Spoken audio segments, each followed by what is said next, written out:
The sun rises softly over the quiet neighborhood. Birds hum a gentle tune outside the window. Helen sits by her kitchen table, hands wrapped around a warm cup of tea. She watches the light spill across the floor, golden and calm. Her knees feel stiff this morning, and her back whispers its usual complaint.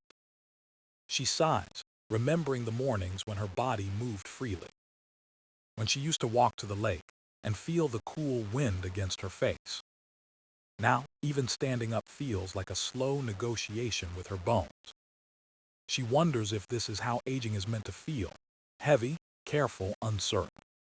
But deep inside, there's still a spark of curiosity. Maybe there's a way to move again without pain.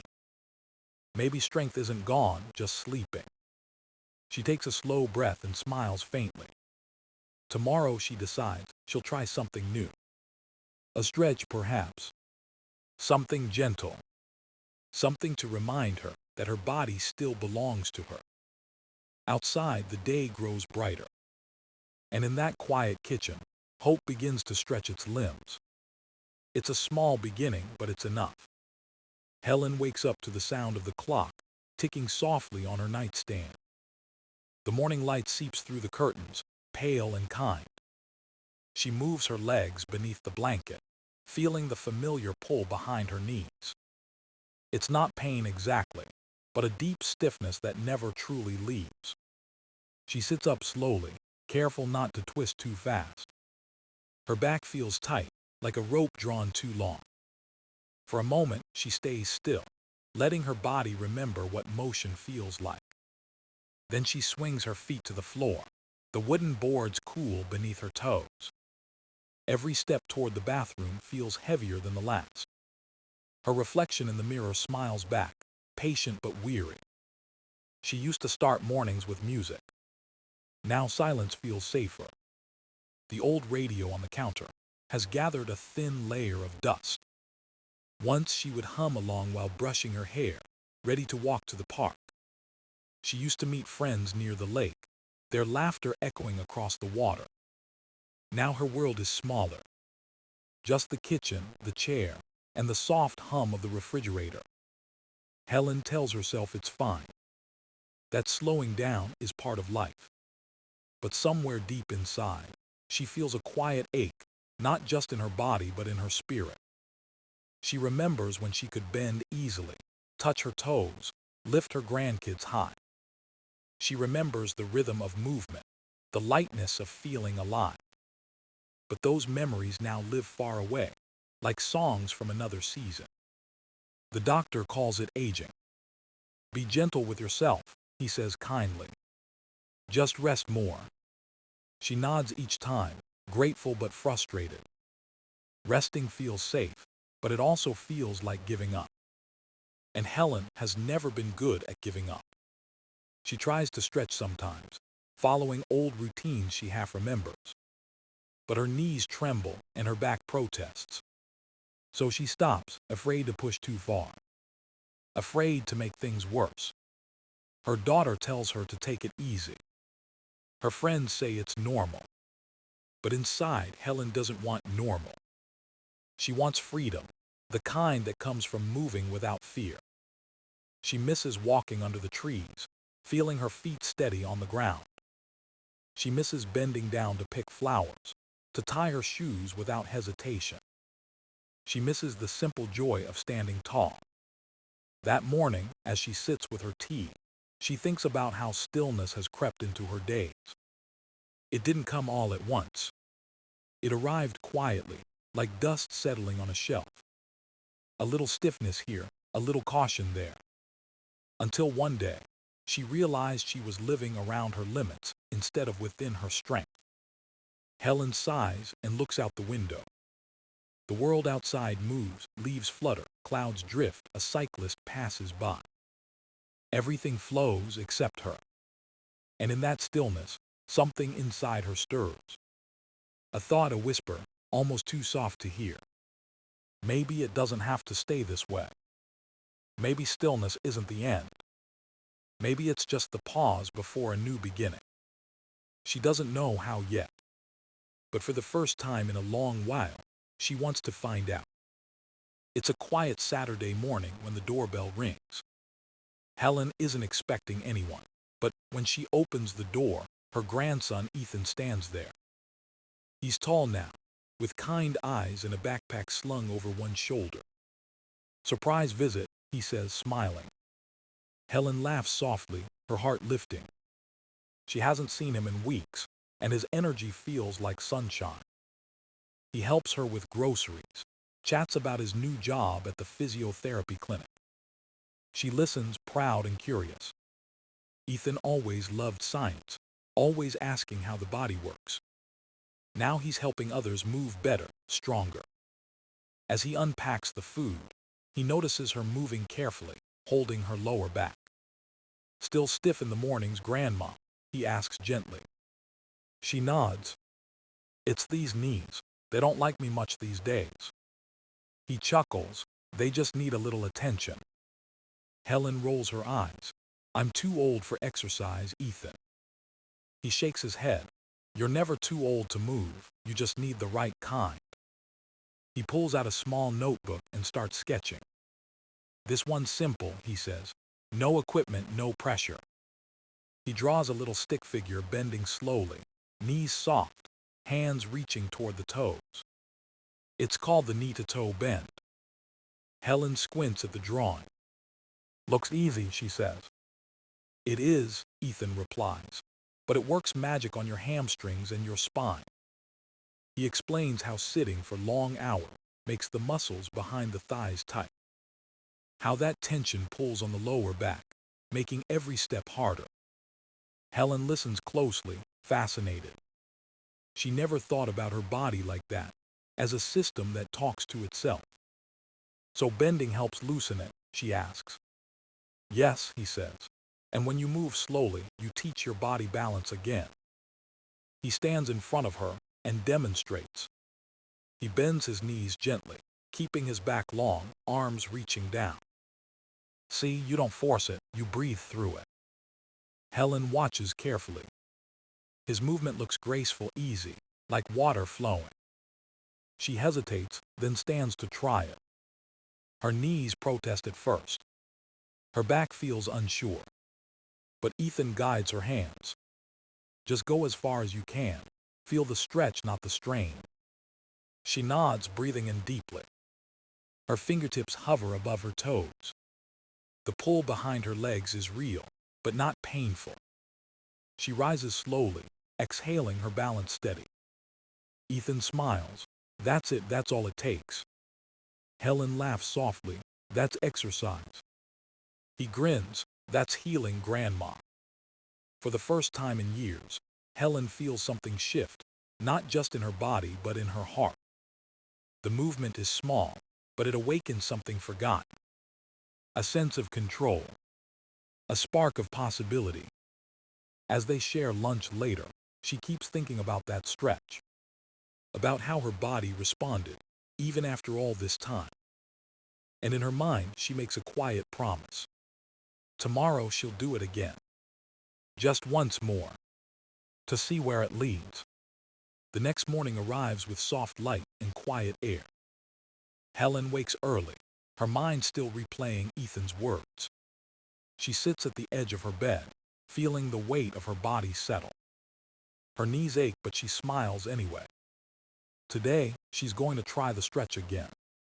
In the living room, the morning sun touches the carpet in warm stripes. She pulls a chair close, just like Ethan showed her. Her hands rest lightly on the backrest. She takes a deep breath, her chest rising slowly. "Easy," she whispers to herself. "No rush." Her knees bend gently, almost uncertain. Her back leans forward as her arms hang loose toward her toes. The pull returns, that familiar tightness behind her legs. But this time, it feels different. It feels alive. She pauses halfway, letting the stretch breathe through her. Then she straightens again, her spine tall, her lungs full. It's not perfect, but it feels right. The second try comes easier. Her movements flow smoother, her balance steadier. She listens to her breath, slow, calm, patient. Her body answers, one muscle at a time. For a few minutes there's no stiffness, no age, no fear. Just motion, just grace. After 10 bends, Helen stops, placing her hand over her heart. It beats fast but steady, warm and sure. She stands quietly, surprised at how light she feels. Her knees no longer throb. Her back no longer complains. Instead, there's a strange sense of calm, like the air after rain. Helen laughs softly. It's such a small thing, bending, rising, breathing. But it feels like she's rediscovering something ancient, something her body once knew but forgot. She pours herself a glass of water, her hands no longer trembling. She looks out the window at the garden. The flowers sway gently in the breeze, bowing and rising like they're stretching too. She feels a quiet connection, a rhythm between her breath and the world outside. The movement lingers in her muscles, echoing through her bones. It's not about strength, she realizes. It's about trust, trusting her body to move again, even after years of silence. She walks to the kitchen without holding the wall. Each step feels smoother, easier, lighter. Her back straightens without effort. Her shoulders drop, relaxed. The stiffness that used to own her mornings feels smaller now, less powerful. Helen smiled, remembering Ethan's voice. Small steps, Grandma.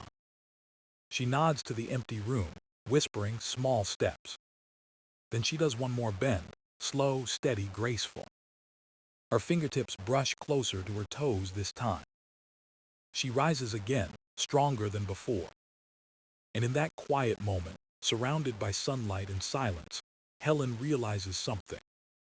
She's not just stretching her body. She's stretching her life back open. The following week, Helen keeps her new ritual. Each morning begins the same way, slow breath, soft light, steady rhythm. She no longer needs to think about the steps. Her body remembers now. The chair waits by the window, her silent partner in progress. She bends, holds, rises, and breathes. Every motion feels smoother, warmer, more certain. The stiffness fades like fog under sunlight. Her spine feels longer, her balance steadier. Even her knees, once stubborn, seem to cooperate. She wonders how something so gentle could make such a difference. Ethan visits again that weekend, smiling at her determination. "I've been doing the bend," she says proudly. He nods. "I can tell you're standing taller." Helen laughs. "It's just bending, Ethan, nothing magical." He shakes his head. "That's where you're wrong." He sits beside her and explains, his tone calm and clear. "The bend wakes up your hamstrings. They're the big muscles behind your thighs. When they're tight, they pull your hips backward and strain your lower back. By stretching them gently, you free your spine to move naturally." Helen listens, fascinated. She imagines her muscles as threads, weaving balance through her body. "Every time you bend," he continues, "you're not just stretching. You're teaching your brain that it's safe to move again." Safe to move. The words stay with her. She hadn't realized how much fear had shaped her posture. How many times she'd avoided bending, lifting, reaching, afraid of pain. Now each bend feels like a quiet rebellion.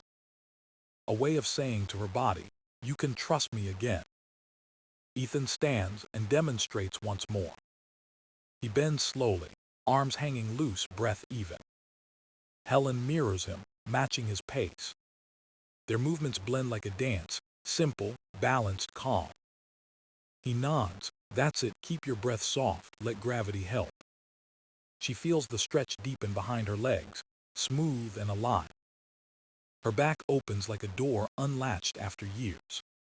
When they finish, she feels taller again. Not because of muscle, but because of confidence. Ethan smiles. "It's about awareness, Grandma, not just exercise."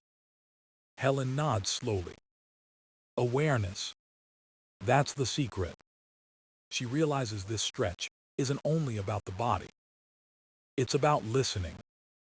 Listening to what the body whispers instead of fighting what it feels. Each bend becomes a small conversation. Each rise, a promise to move kindly. That night, as she sits by the window, Helen reflects on everything she's learned. The knee-to-toe bend isn't magic, but it feels close.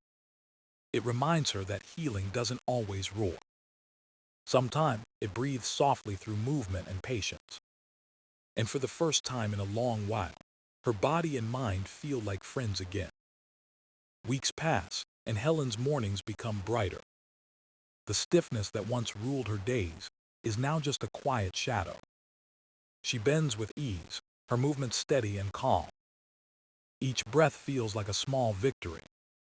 Each rise, a reminder of how far she's come. Her neighbors start to notice the change. "Have you been walking more, Helen?" one asks kindly. She smiles. "A little stretch every day, that's all." But it's not just the stretch. It's the way it's changed her rhythm. The way her body hums with quiet energy. One afternoon, while shopping at the market, she moves without hesitation. No careful steps. No hand gripping the counter for balance. Just motion, natural and confident. She catches her reflection in a window and almost doesn't recognize herself. There's light in her eyes again. Later that week, she joins a small wellness class at the community center. It's filled with people her age, each carrying their own stories of aches and caution. They start with breathing, then gentle movement. When it's Helen's turn to lead a stretch, she hesitates. But the instructor smiles. "Show us something simple." So she does. Hands resting on a chair. Knees bending. Arms reaching down, slow and steady. She explains each motion, her voice calm but proud. "It's called the knee-to-toe bend," she says softly. "It helped me feel strong again." The others follow. Some laugh when they wobble. Some sigh when they feel the stretch for the first time in years. The room fills with quiet concentration, soft breaths, small victories. Helen watches them and feels warmth bloom in her chest. This small act, something that began in her living room, now connects her to others. After class, one woman approaches her. "I haven't bent like that in years," she says. "Thank you." Helen smiles, touched. "It's never too late to start," she replies. That evening, she returns home tired but joyful. Her body hums, alive and grateful. She sits by the window, watching the sun fade behind the trees. It feels different now, not an ending but a rhythm. Movement, rest, renewal. The next morning, she bends again. 10 times. Slowly, mindfully. Her spine feels strong, her knees sure. She no longer counts the days of pain. She counts the days of motion. Ethan calls to check in. "How's the exercise going, Grandma?" Helen laughs. "It's not exercise anymore, dear, it's life." And as she hangs up, she realizes something simple and beautiful. The knee-to-toe bend didn't just teach her to move. It taught her to begin again, every day, with grace and courage. One evening, the sky blushes gold as the sun begins to fall. Helen stands by the window, her reflection soft in the fading light. She stretches her arms, breathing deeply, feeling the air fill her chest. Her body feels lighter now, as if every breath carries quiet strength. She thinks back to the first time she tried the bend. How uncertain her knees were. How her back trembled. How fear sat quietly in her shoulders, whispering she was too old to begin again. But now that fear feels far away, replaced by calm determination. She bends slowly, letting her fingertips drift toward her toes. Her breath moves in rhythm with her motion. The stretch behind her legs feels familiar, warm, alive. Her back no longer resists, it flows. Her body and breath speak the same language now. She rises, her spine tall, her balance strong. For a moment, she closes her eyes and simply stands still. Outside, the wind stirs the leaves, echoing the rhythm inside her. Movement has become her meditation. It's no longer about exercise or even recovery. It's about listening to what her body asks for and what her heart answers. Each day, she learns something new in the silence between motions. That strength doesn't always roar. That healing is slow but certain. That balance begins not in the legs, but in the mind. She sits for a while, thinking of Ethan. How his patience taught her to move gently. How his encouragement opened a door she thought was closed. She picks up the phone and calls him. When he answers, her voice is soft but full of pride. "I did 10 bends today," she says, "and it felt peaceful." He smiles through the phone. "That's the point, Grandma. It's not about how far you go. It's about how you feel when you move." Helen nods, even though he can't see it. After they hang up, she looks at her hands, steady and strong. She realizes they've carried her through more than she ever gave them credit for. Her body, once something she feared, is now her companion again. The house feels alive too, each corner touched by quiet gratitude. She bends once more, slowly, deliberately. Her fingers brush her toes, farther than before. She rises, steady as sunrise. Her breath smooths into the stillness. For the first time in years, she doesn't feel old. She feels present. She feels whole. Outside, the last light slips beyond the trees, and the room softens to dusk. Helen smiles and whispers to herself, "I'm still moving." And in that small whisper lies the truth she's waited to find. That movement is not about youth. It's about grace. It's about trust. It's about beginning again, one quiet bend at a time. The morning light returns, soft and golden through the curtains. Helen stands in her living room, the air calm and familiar. Her chair waits, steady as always, beside the window. She takes a slow breath, feeling her lungs expand with quiet confidence. Her knees bend, her fingertips drift toward her toes. Her body moves with memory, smooth and sure. No rush, no fear, only rhythm, only breath. When she rises, the world feels lighter. The stiffness that once held her still is just a shadow now. She smiles, eyes bright with quiet pride. This simple stretch, this small ritual, has become her doorway back to strength. Each bend, each breath, has rewritten the way she meets the day. Helen looks outside at the sunlight spilling across the garden. The flowers bend gently in the wind, moving as she does. She whispers to herself, "One bend, one breath, one life." And as she stands tall, the room feels full of warmth.